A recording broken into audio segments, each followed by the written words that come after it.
אני רוצה לספר לכם על מישהו שנסע לדרום אמריקה עם חברים, טיול אחרי צבא, עישן והתחיל להרגיש שמשהו לא טוב קורה לו. זה לא היה פעם ראשונה שהוא עישן, הוא התחיל להרגיש מוזר, הוא היה בטוח שהוא משתגע.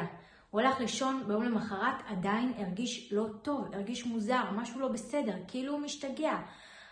הוא רואה אחרת, הוא מרגיש אחרת, משהו מוזר עובר עליו. הוא ניסה בכל זאת להישאר שם בטיול הזה, אבל אחרי שבוע-שבועיים הוא כבר הרגיש שהוא לא יכול יותר, ושהוא מרגיש שהוא פשוט משתגע והוא מאבד את זה.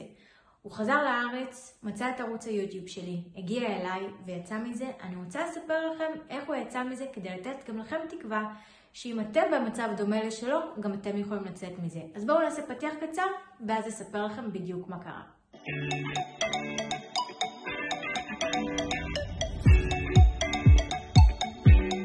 שלום וברוכים הבאים לערוץ היוטיוב שלי, אני ברדדי ואני מאמנת להתמודדות עם חרדה, דיכאון, דפרסונליזציה ודה-ריאליזציה.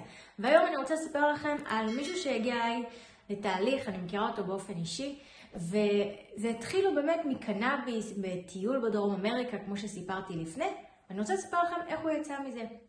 אז קודם כל, כשהוא הגיע אליי, באמת זה היה חודש עמוס, ולא יכולתי בכלל לקבל אותו אפילו לשיחת ייעוץ, והוא קבע שיחת ייעוץ לחודש קדימה, ובזמן הזה הוא לא יודע מה לעשות, והוא החליט לקחת את הקורס הדיגיטלי המלא, ובאמת להתחיל לתרגל את הכלים בעצמו. כמו שאתם יודעים, ככה מי שעוקב, הקורס המלא באמת נותן את הכלים, מה אפשר לעשות בעצמכם כדי לצאת מזה, בעיקר למי שזה התחיל מקנאביס.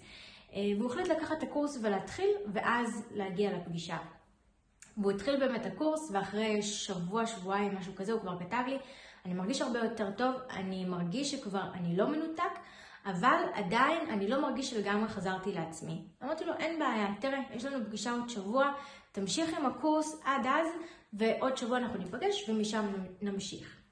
באמת נפגשנו אחרי שבוע, מצבו היה הרבה יותר טוב, כבר לא היה שם כל כך ניתוק, אלא זה היה יותר חרדה. מי שצפה בשאר הסרטונים שלי שהסברתי איך יוצאים מזה, אז בעצם קודם כל יש את הניתוק המאוד גבוה, צריך לאזן, אחר כך יהיה עליות וירידות, יהיו התקפי חרדה, יהיה בסוף דכדוך, זאת אומרת זה חלק מהתהליך, אז באמת הוא כבר היה במצב הרבה יותר טוב שהיו התקפי חרדה.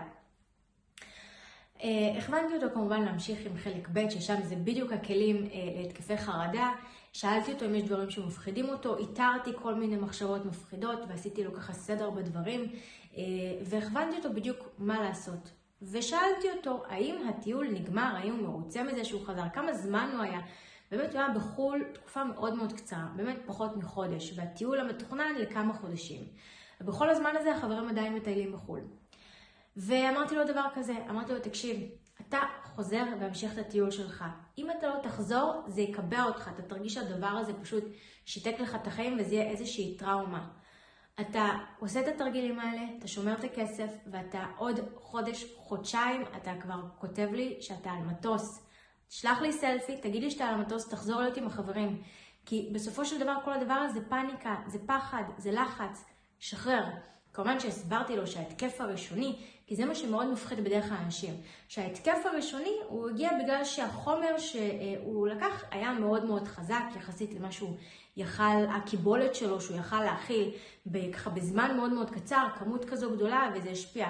לצורך הדוגמה, אם עכשיו נגיד מישהו שרגיל לשתות אלכוהול, ישתה עכשיו ליטר בירה, אולי זה לא כזה ישפיע עליו, או יעשה לו ראש, אבל מי שלא רגיל לשתות, ישתה פתאום ליטר של בירה, זה יכול להשפיע עליו הרבה יותר.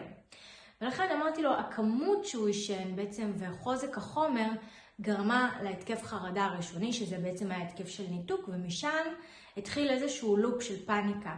והכל בסדר, הרגעתי אותו, הוא המשיך עם התרגילים בקורס, התאזן, ובאמת אחרי איזה חודש-חודשיים הוא שלח לי סלפי מהמטוס שהוא בדרך להמשיך את הטיול שלו. וזה משהו שמאוד חשוב לשמור ולדעת, אם אנחנו משנים את החיים שלנו בגלל הניתוק, בגלל הדבר הזה, זה יצרב לנו במוח כחוויה טראומטית שיכולה לנהל לנו את כל החיים זה. ואנחנו לא רוצים, אנחנו רוצים לחזור להיות אנחנו, מי שהיינו.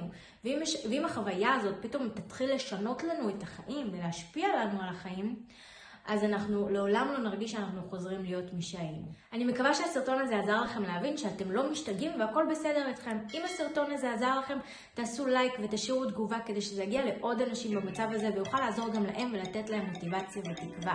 וכמובן אתם גם מוזמנים לשתף עם חברים. ונתראה בסרטון הבא. ביי!